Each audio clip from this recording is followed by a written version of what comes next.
চলে এসেছি আজ দুপুরের খাবারের থালি নিয়ে। আজকের খাবারে ছিল এক বাটি গরম ভাত, এক টুকরো লেবু, নিচে কয়েক টুকরো শসা। আজকে বানিয়েছিলাম গোল গোল করে করলা ভাজি। একটু বেশি করে তেল দিয়ে করলা ভাজা এভাবেও কিন্তু বেশ ভালো লাগে গরম ভাতে, একদম তিতো লাগে না। অনেকে ভাবে করলা ভাজা হয়তো তিতো লাগে, কিন্তু একটু বেশি কড়া করে ভাজা করলে একদম তিতো লাগে না। আর ছিল সঙ্গে বেগুন ভাজা, 2 টুকরো বেগুন ভাজা নিচ্ছে একটা লঙ্কা ভাজা।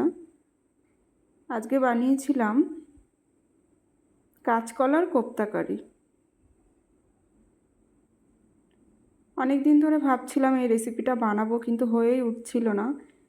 একটু সময় সাপেক্ষ বানাতে এটা, কিন্তু খেতে দুর্দান্ত লাগে। নিরামিষ দিনে কোপ্তা কারি বানিয়ে দেখতে পারেন। ছানার কোপ্তা কারি তো খাওয়াই হয়, কাঁচকলার কোপ্তা কারিও কিন্তু যথেষ্ট ভালো লাগে।